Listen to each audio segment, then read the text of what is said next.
Hey, aloha everyone. Michelle Melendez, the Blossom Inner Wellness and StandTogetherHawaii.com. And I wanted to do a part 2 of the Governor Green of Hawaii lies to the world at the United Nations. I have so much proof. What I'm going to share with you today, and I have a guest coming on. He's going to jump in as soon as he can. And we're going to talk about weather modification and what he saw, because he's been studying the weather over the Hawaii Islands for 15 years. And what he saw on August 8th is really going to blow your mind. But first, what I want to do is I'm going to run through what the governor said at the United Nations, and then I'm going to break it down. So I'm not going to repeat what I did in part 1. You guys are going to have to watch that if you haven't already, because there's tons of information there. This is going to go even deeper. And it's this stuff, especially what I'm going to share about the military using wildfire for as a weapon. I'm going to show you that. It's pretty freaking crazy. Oh, please like and subscribe, and even comment, because of the algorithms. I'm trying to keep all these videos on YouTube, and if it gets shut down, please join my Rumble channel. The Rumble link is below, because all these videos are also going to be on my Rumble channel. And check out StandTogetherHawaii.com for taking action. There's actions we can do as a people, and we must do. If you value your freedom, if you value your keiki, your children's freedom, you have to step up. We've got to make it known that this is not pono. This is not okay. So I'm going to share the screen and just get started here.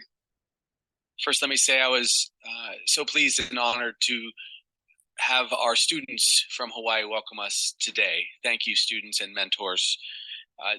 As you know, I'm a physician and a father and a husband. That's the lens I see these crises through. Since the last time I was with you just 2 months ago, Madam Chair, Hawaii did suffer the trauma of a lifetime. A devastating wildfire claimed the lives of 97, at least, of our loved ones, displaced 12,000 of our people, destroyed centuries of history, development. It devastated the economy of that region, causing $6 billion in damage. And the fires that they came to us in the form of a fire hurricane. Winds were 74 miles per hour on the tail end of a hurricane and swept through our town of Lahaina in 17 minutes. The speed, the heat, it destroyed our local communication systems, our water system, and all of our above ground power infrastructure.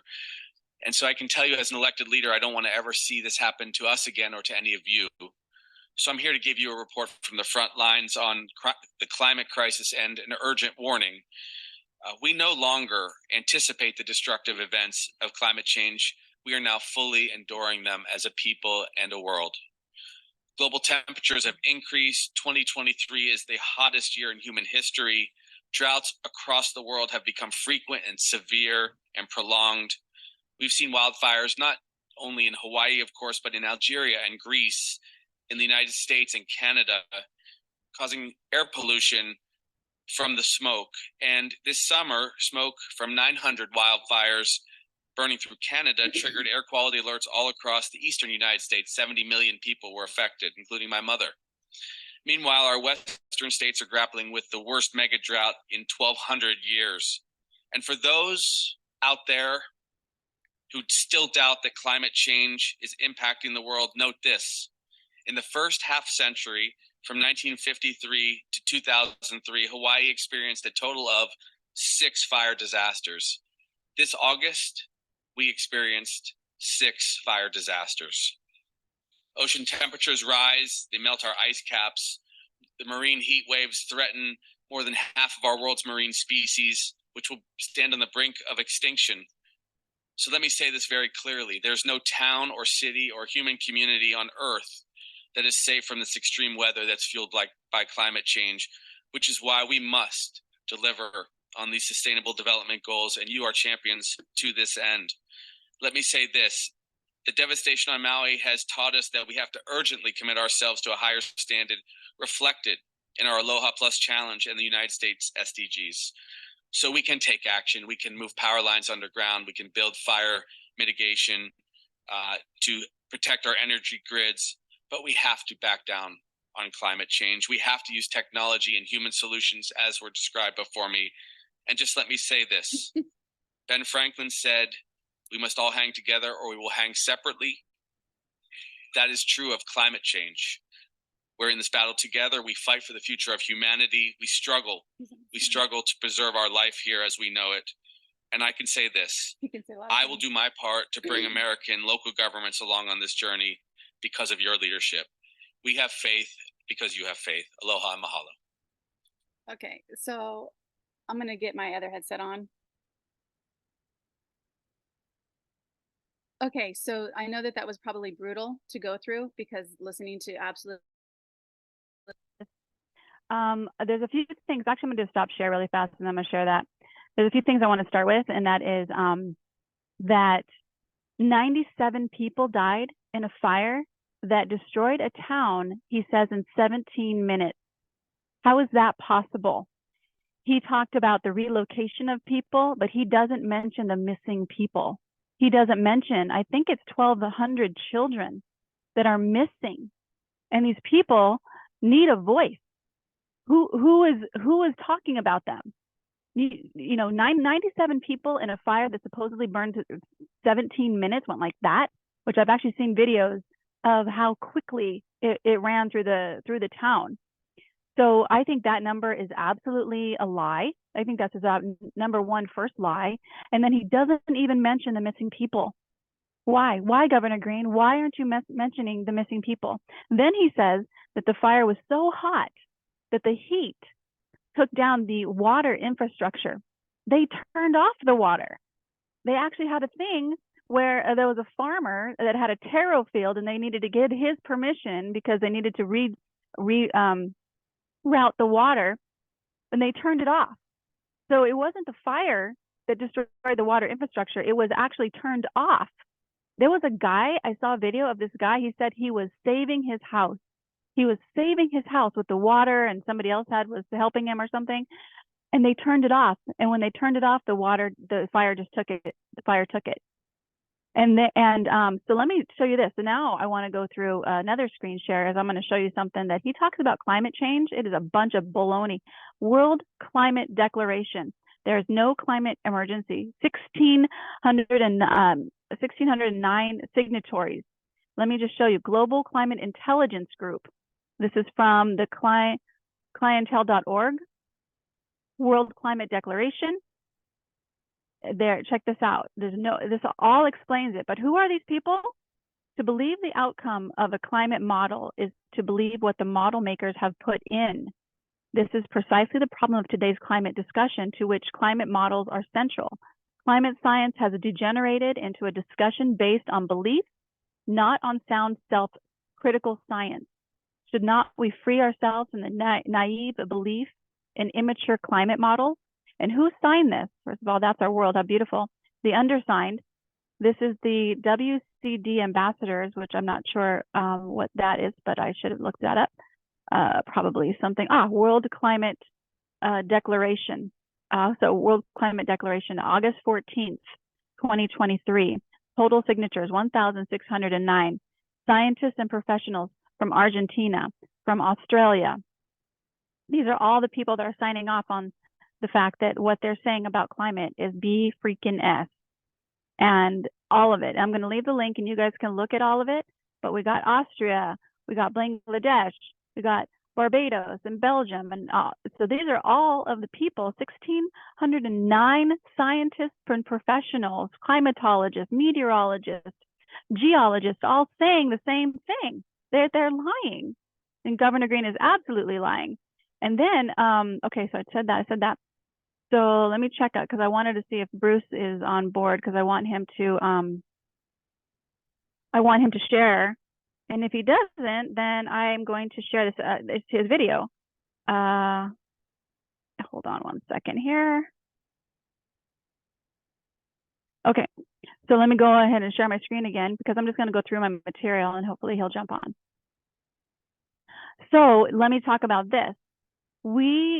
Do you really understand that they have weather modification of technology? This is a weather modification company, Weather Modification Incorporated. The Weather Modification Inc. has a wide range of services, provide knowledge, data, equipment, and capability at any phase in your project. We can also tailor a program to meet your specific objectives objectives and manage it from the beginning to the end. And our talented scientists, research project managers, okay, blah, blah, blah, blah, where I wanted to show, because it says their little tagline, it says, let me refresh it and see if it'll come up. Their tagline is something like, you see potential, or you see clouds and we see potential. Anyway, this is a weather modification company. This is from National Weather Modification Policy Act of 1976, White House, October 11th, 1976. The president, just see here from Jim Cannon, S3383, National Weather Modification Policy Act. And I'll just read a few of these. Attached for your consideration is the S3383, sponsored by Senators Pearson and Belmont.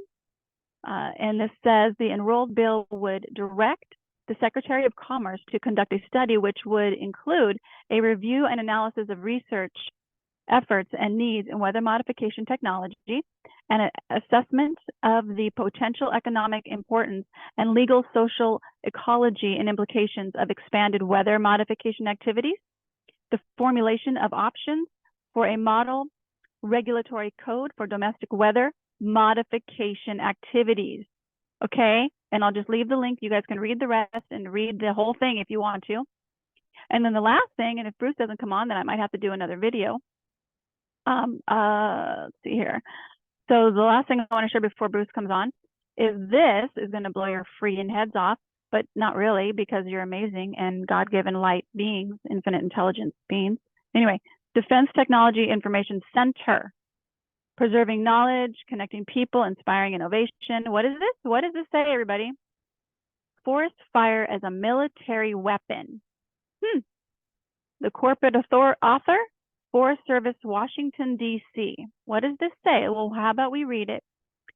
In this report, primary research attention has been given to the flammability characteristics of jungle growth in tropical and monsoon climates where forest fires seldom occur naturally. Major considerations has been given to developing operational guidelines that utilize input data readily available to military commanders under field conditions. The following conclusions are directly pertinent to the JCS request. I don't know who that is. One, forest flammability depends on the amount of dead vegetation on or near the ground surface, the moisture content of this ground level material, and the weather at the time of burning. Two forest flammability can, right here, two forest flammability can be greatly increased by killing all shrub vegetation, selecting optimum weather conditions for burning, and igniting fires in a pre-selected pattern. And three, removal of overhead tree canopy requires the initiation of high-intensity crown fires. In many climates, crown fires are unlikely to be achieved by any environmental modification technique. They have this technology. However, scientific military damage can be produced by forest fires of lesser intensity. And, oh good, I have it. Okay, so if Bruce doesn't come on, which I don't see him coming on, I'm just gonna play his video. Let me just double check that he's not on, because he's got some more video that is even better than what I have. But what I'm telling you guys is they have this technology. Maui was attacked. There was some type of cloud, white thing in the sky. There's been videos on that. Bruce even testifies to that. Bruce lives in Maui. He lives in Maui. Bruce Douglas. He's been studying weather over the Hawaii Islands for 15 years. And I'm going to share what his satellite shows on the day of the fires. And we have to know that this is what's happening. So I'm going to do one more screen share. If he doesn't come on, then he doesn't come on. But here we go. Oh, I'm going to turn this off, my mic off, so you can hear it better.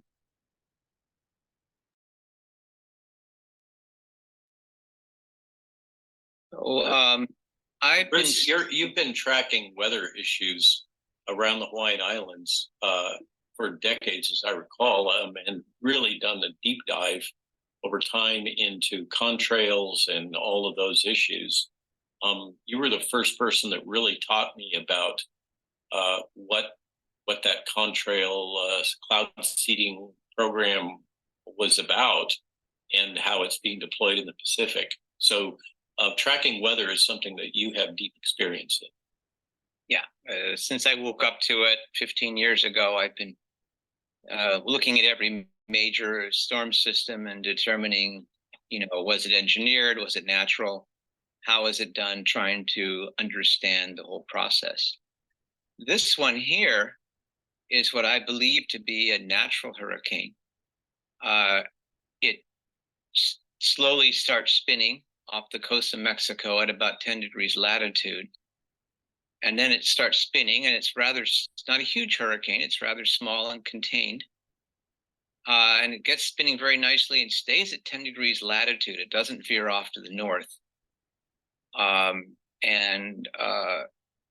Right where natural hurricanes are supposed to stay at 10 degrees latitude. So I saved the screenshots, and then I put it together into a video. So it's going to jump around a little bit as I save it and try to do it. But the Hurricane Dora totally passes to the south of us, is contained, and we're not anywhere within the weather pattern of it. So this is the hurricane that just took place that has been attributed. This is the hurricane. In this area to the north up here, above it, the cloud cover is broken into a bunch of little fragments. So instead of being a nice cloud cover, this area is like all broken up into pieces, and it starts to flicker and glisten and vibrate like there's frequencies or vibrations being added to it. Something I've never seen before, this broad of an area where that happens. So at this point here is where it starts to happen. I'll back it up a little, and you can see, hopefully it comes through in your screenshot. This area here with this whole like frequency pattern. Oh, I can see that now. It's like a swirling and stuff, and at this point right about here, this is universal time up here, but we're 10 hours earlier than that. So around 7 o'clock universal time, Hawaii time, is when suddenly the winds happened. So for 2 days before this, we had some really strong winds and a crazy haze that was all across the island. Everyone was like, what is this haze? There was no reflectivity to it, so I didn't see any signs of aluminum or anything in it. It could have been a water vapor haze, but it was something everybody noticed, like, what is this weird haze across the island? And that's when this anomaly right here was coming over it. And right here at this point is when suddenly the winds pick up, and we get these 70-mile-an-hour gusty winds hitting Lahaina's side, which is, Lahaina is usually, it's in the opposite side of the trade winds. It's usually protected by the West Maui Mountains from winds. But here suddenly the winds shifted, went around the mountain and concentrated and hit Lahaina with this incredible wind. And people try to say it was Hurricane Dora, but that's way down here, completely, with a calm layer of clouds between us. It's this anomaly up above. So I'm going to back it up, and we're going to look at this anomaly coming in again. Right here in this area, like 800 miles north of the area of the hurricane. This area right here with this flickering, flashing, vibrating cymatics looking type of thing. It looks like you've seen cymatics. So what he's talking about is right here. And you can kind of see, and I can't do a full screen because if I do that, my screen share will drop. So right here is where he's talking about. But a frequency on water or rice, and it makes this flickering sound like little mandalas. That's kind of what I'm seeing at this point right here. This is moving very quickly up here, and that's the point where the winds hit Hawaiian Islands. So my question is, what is this anomaly? Something I haven't seen before. It reminds me of that sort of thing. Now, do we have the ability to run frequencies on clouds? Yes, we do. We have the. So see, notice this. This is the natural weather right down here. And then it just has this gray spot. And Bruce, I'm going to do a video with him because I don't think he's going to hop on time. This is a flickering. See, I don't know if you guys can see it or not. I'm going to put the link in the description so you can see this. And this is about 14 minutes in from the interview he did on Rumble. The technology, it's called Harp, active, high energy active oral research program. I want to back up a lot of people so you can hear what he says. So my question is, what is what is this anomaly? Something I haven't seen before. It reminds me of that sort of thing. Now, do we have the ability to run frequencies on clouds? Yes, we do. We have the technology. It's called Harp, active, high energy active auroral research program. A lot of people know it as the original Harp antennas of Alaska, which were decommissioned and made obsolete because now they got little ones. We actually have a Harp dome, a boat that sometimes comes in Honolulu Harbor that's got a big dome on it that's called the Harp Dome. Was this that? I don't know. This needs to be a part of the investigation. This weird frequency anomaly up here creating this cymatic pattern, waves of winds hitting Hawaii up here. And I wish I'd saved more of the screen up above. You know, and then at 7 o'clock, the wind's hitting, and then it subsided after that, and then we're back to our normal, you know, cloud, tropospheric trade wind cloud cover hitting us while Hurricane Dora goes on its merry way down the ocean. So, okay, I'm gonna put my thing on. So that was Bruce's call. He's gonna jump on now. So hopefully he can jump on before I stop the recording. Otherwise, we will do another video with him.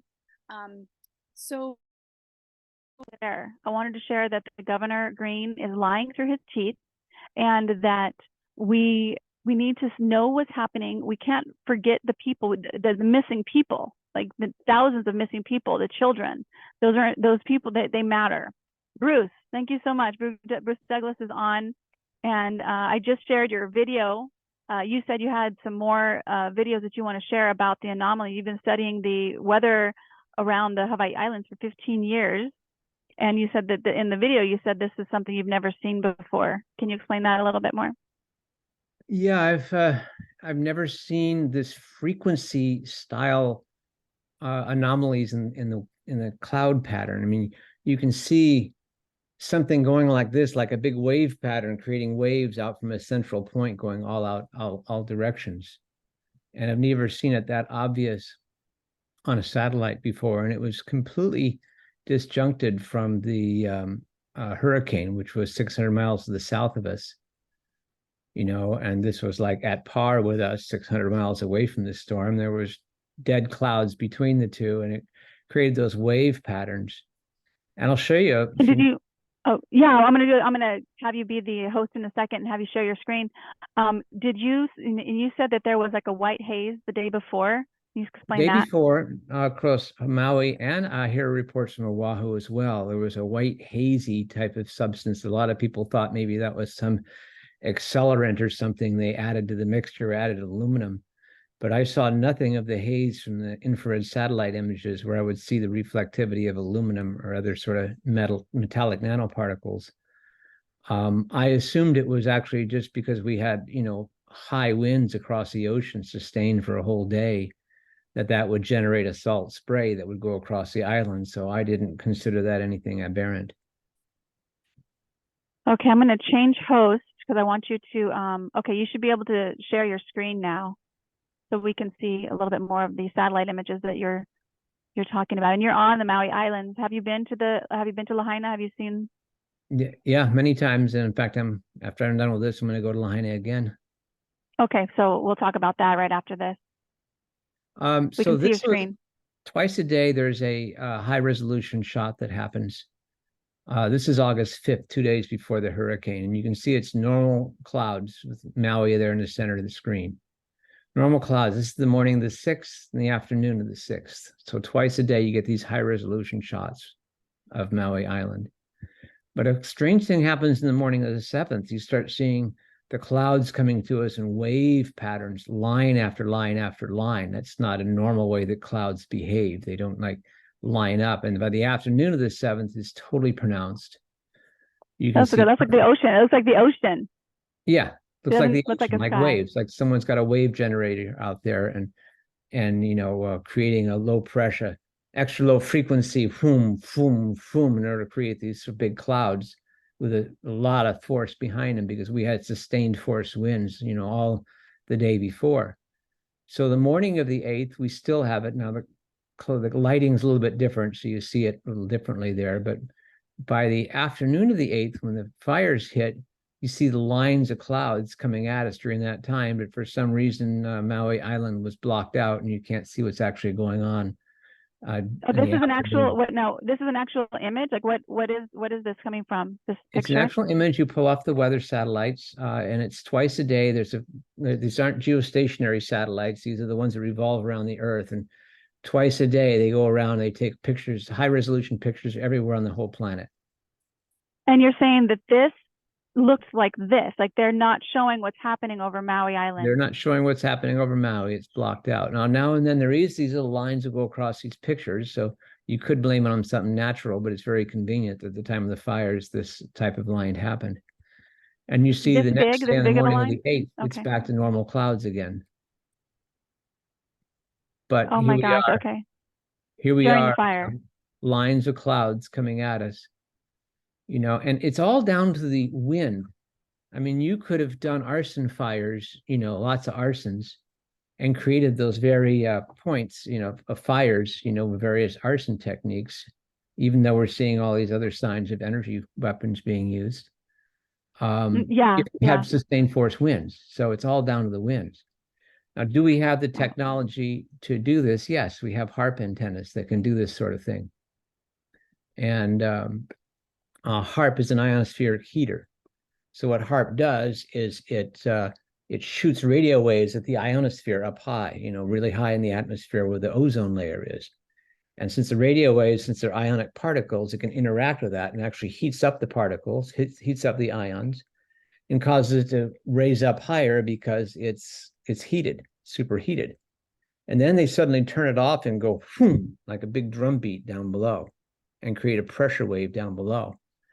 They'll create these low pressure domes because they'll use those in order to direct clouds and direct storms. That's how they steer hurricanes, by creating low pressure cells ahead of them through the HARP antennas. They have the potential to do that, shall we say. We have the technology. It's in place. I can't prove they were using it, but we do have the technology to do that, and we're seeing all the signs of it. And when they turn it off, you get that big low pressure cell down below. When Nikola Tesla actually invented this technology, and he knew that 5 hertz was the frequency of an earthquake, he made an earthquake happen with his free energy device and his ionospheric heater. Oh my God. Minor earthquake happened just to prove that, hey, I can do it, by doing 5 Do hertz. you have the link for that or the information for that? Not specifically, but it's been written about and a lot of things about Tesla and stuff, and how because they basically ripped off Tesla's technology of ionospheric heaters. That was his way of doing it. He was playing with that sort of energy. Yep. They did a lot with him. Well, this is absolutely amazing that you have this information in this footage. Thank you so much for that. And the governor, he said a warning, no city, no town is safe. No human community is safe, which I don't understand why he said human community is safe. Well, isn't that interesting that he says human community? Like, it's like, oh, how these fires are just like, they're, especially this one, which destroys the heart of the Hawaii Islands, Lahaina, which used to be the capital, which was where the Ali'i lived. And it's just, and then at the beginning of his talk, he doesn't mention, like I said, he doesn't mention the missing people. He says that the heat from the fire destroyed the water structure, which they turned it off. So he doesn't even acknowledge that they turned it off. He doesn't acknowledge so many things that happened in Maui. But is there anything else you want to share? Because I feel like he's threatening. He's like, you guys have to believe the lie we're telling you around the climate BS, or it may be your town next. That's kind of what I felt like. And we had 1,609 scientists and meteorologists and climatologists sign a document that said this is not happening. So what are your thoughts on that? Well, there is no global warming. When you look at the temperatures across the state, during, for the past 30 years, 50 years, in fact, we have records of it, basically holding flat lines steady, minor variations up and down, there is no warming happening out here whatsoever.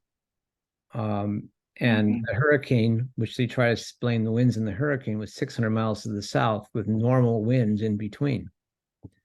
You know, normal clouds and normal winds in between. They were unrelated. What was going on in the ocean, you know, as far as I can tell, looked engineered to me. And do we have the technology to do it? Yes, we do. Did they use that technology on the point? I don't know. I can't prove it, but it certainly appears like that. And the other thing is you can create these crazy winds, and the winds were whipping all different directions, actually, the day of the hurricane. As I'm talking to various people who were at ground zero and were experienced through it, they'd be coming this direction, then be going that direction. They were going, it wasn't like a steady state wind. They were big gale forces, and then another gale force would go from another direction. Well, again, we have the way of manipulating winds using ionospheric heaters called Harp. If you create a dome, pressure dome, right off the coast of Lahaina with the Harp dome, then you can affect huge waves of winds below. And Wow. so, I mean, if you create that, you create a low pressure cell right off the coast, and suddenly all the wind comes down from the mountain trying to fill up this low pressure cell. That's how they guide hurricanes. Oh yeah. Oh, okay. Now I understand. Because sometimes So trying to understand what was the science winds. The winds were not natural. You know, no one has ever seen that type of wind before in Lahaina. Nobody. There was a certain wind that happened around the turn of the century where a big gust of wind came down from the mountain, you know, for about 30 minutes or so. This crazy wind came off the mountain and, you know, blew things over and stuff. And locals remember that wind, but that was sustained for, you know, all day, 2 days long. That was, you know, one short little burst of wind. and wind usually doesn't blow the same at nighttime as it does during the day. It usually chills out at night, from what I understand it to be. Yeah. But the whole agenda here is about climate change. That's what all this weather engineering is about. It's there's an agenda of climate change. They used to say global warming, but they got busted on that and they can't say that anymore. They did. Yeah. So now they changed, it's just climate change. It's just extremes of weather, which I'm seeing as engineered weather patterns. You know, they're trying to call natural and blame it on CO2. And that's why everyone's saying, wait a second, CO2 has like nothing to do with all this crazy climates. You can't put those two things together. There's no science except paid for, you know, science paid for by the government, you know, and that's quack science. It's like you can't draw those conclusions.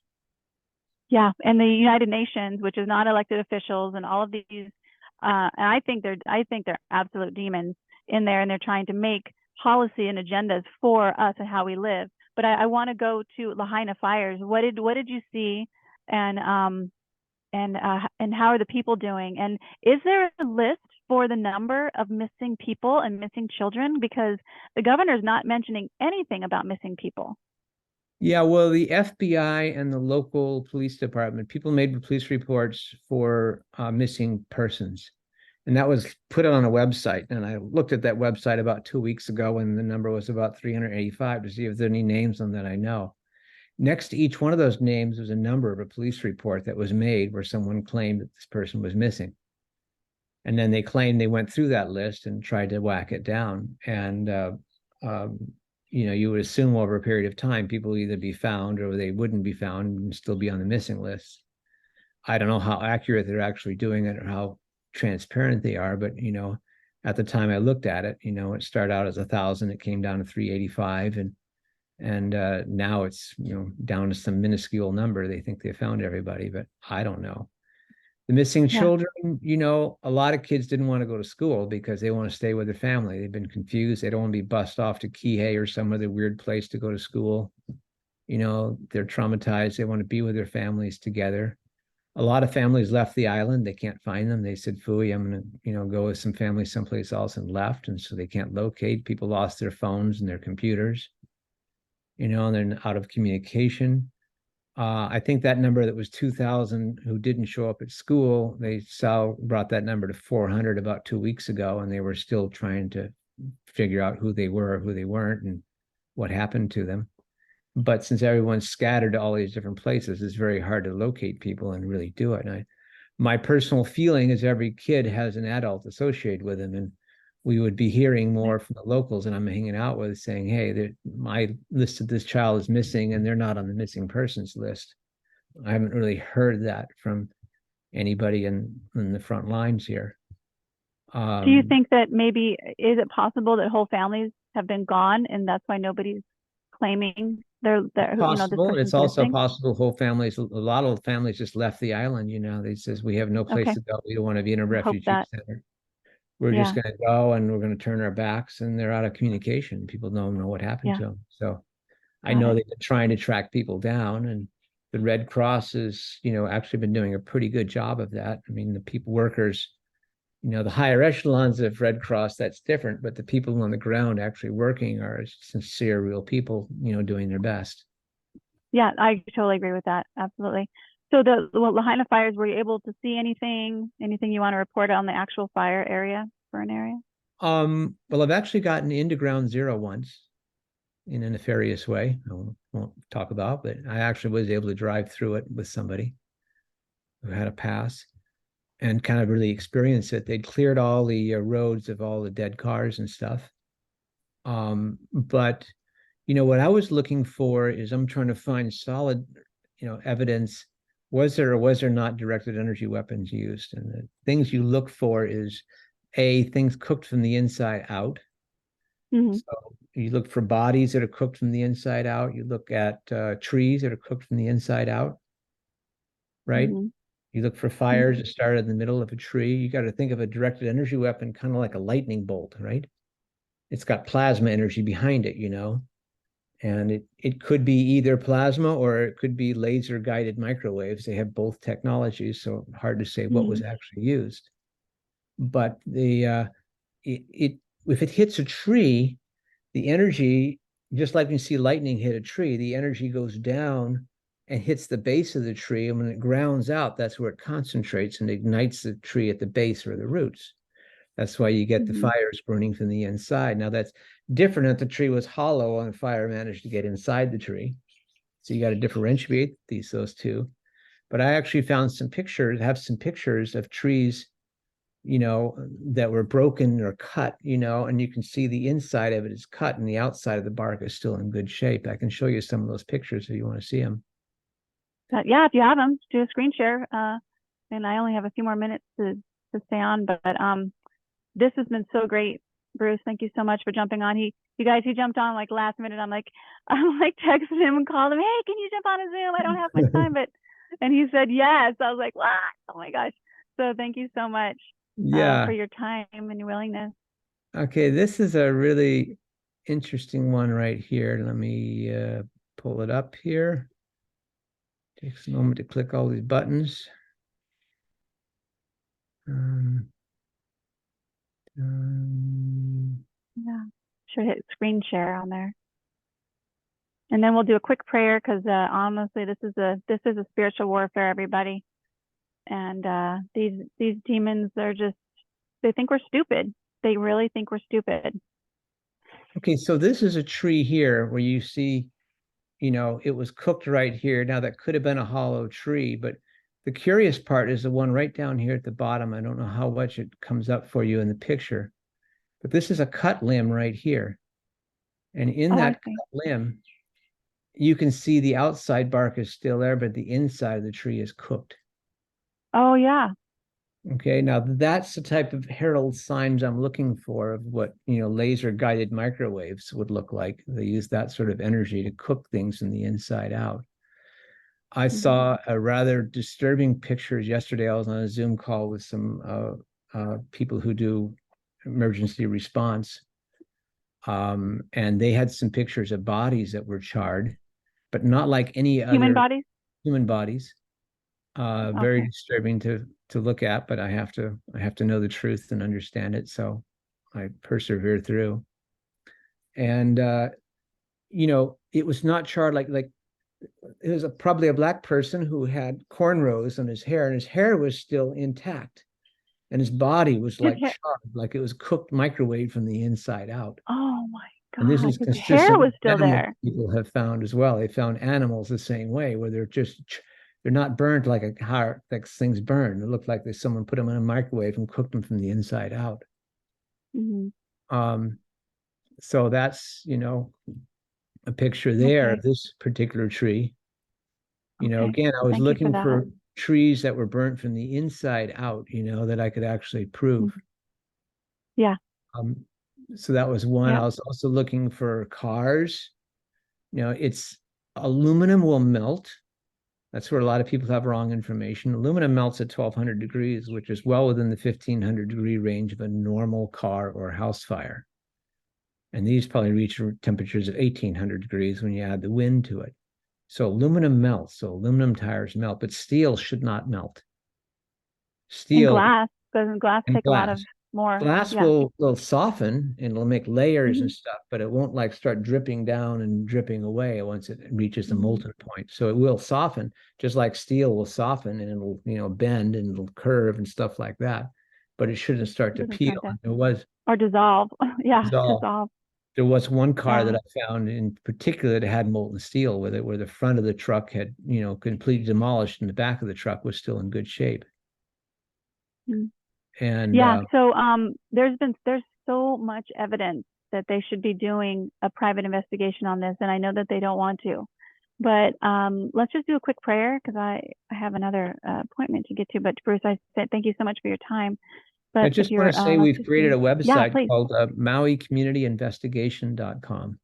Good. MauiCommunityInvestigation.com. I'll put that in the link in And the description. put that in the link. And we're gathering up all the forensic evidence, you know, in different categories where we can, you know, open display, everybody can see it. So we're trying to find the best stuff, you know, not just people yakking away, but real forensic information that, you know, shows something, you know, anomalies, you know, not only from the fire, but the behavior of the police and the water and, you know, the winds and how the winds behave and things like that. So encourage you to go to that website, take a look at it and add things to it if you have information. And what is it again, Maui? MauiCommunityInvestigation.com. Oh, great. MauiCommunityInvestigation.com. That's perfect. Okay. Well, if you would, Bruce, I just invite you to do a quick prayer with me. So, on you watching, please, I invite you to close your eyes and just drop into your heart right now, and give yourself permission to feel this feeling of just surrendering to this amazing higher power. There's a frequency, higher power consciousness, a Jesus Christ consciousness of love, compassion, forgiveness, and let's just bring that into our bodies right now. Bring the light of truth. And we ask that this frequency, this consciousness, shine the light of truth on Maui until everything unfolds, until the truth is shown to the world. We ask this light of love, of compassion, even of forgiveness, of inner strength, of the knowingness that there is a higher power running the show. We ask that this light of truth just be all on the Hawaii Islands, but mostly on Maui, until the truth comes out and the truth is revealed to the world. And we ask that anybody that was involved in harming these innocent people, harming the land, had any part of this, that be exposed, that light of truth, of love, expose them in a peaceful way, and that they be removed from any office or any position of power, and that they be accountable for their actions. This includes anything that the United Nations had to do with this, anything that anybody else, any other, including the secret societies that are running the world, any of them, that they be exposed right now with the light and truth of the infinite source of all things that has created this world. We ask for this in the Jesus Christ consciousness of knowing that it is done. It is done. And we give so much gratitude to our own higher selves that said, yes, I'm going to come here at this time in history for our own inner strength and our own inner courage. And we send compassion to ourselves for being here. And Bruce, we send him so much appreciation, so much inner strength for going back into ground zero over there in Lahaina. We send him so much love and so much safety as he goes on his journey, doing what he knows to be right. Because what we know to be right isn't always easy, but we do it anyway, because that's what we're called to do. We just send Bruce so much gratitude, appreciation, love, and safety right now as he goes throughout his journey and communicates with the people in Lahaina. And we send all the people in Lahaina so much compassion and inner strength to get through this time, to do what must be done. And we just send them so much appreciation for their own higher self said, yes, I will go and I will play this part. It's all a game. And we just feel that in our bodies and know that we are getting through this together. And we say, so it is. So amen. So Bruce, thank you again so much for your time. I so appreciate you as a friend, and it's just everything you're doing and the knowledge that you have. When I saw this, I was like, oh my gosh, this is exactly what is needed to show the world what really was going on with the weather. You know, we have so much evidence, astronomical evidence on the ground, but now we have it in the sky. So thanks to you. So thank you so much. You're welcome. And it's all eyes are on Maui. If we need to stop it here, we can stop it around the world, because the fires that are happening around the world are off the scale. And we know it's absolutely. And you can't blame all the climate change. So sorry, guys. Not happening. So standtogetherhawaii.com, go to that site, click on the third action. The third action that is about contacting your legislative body and your city council people, and tell them no to sustainable planning and living, and tell them to watch for direct energy weapons, that the United States, the world, is actually under attack right now. So we need to let them know we know this and we're not taking it. So much love, everyone. And Bruce, say that website one more time. Maui Community Investigation.com. Everybody. Much aloha. See if I can learn how to stop the recording. Oh, I can't stop the recording because you're the host.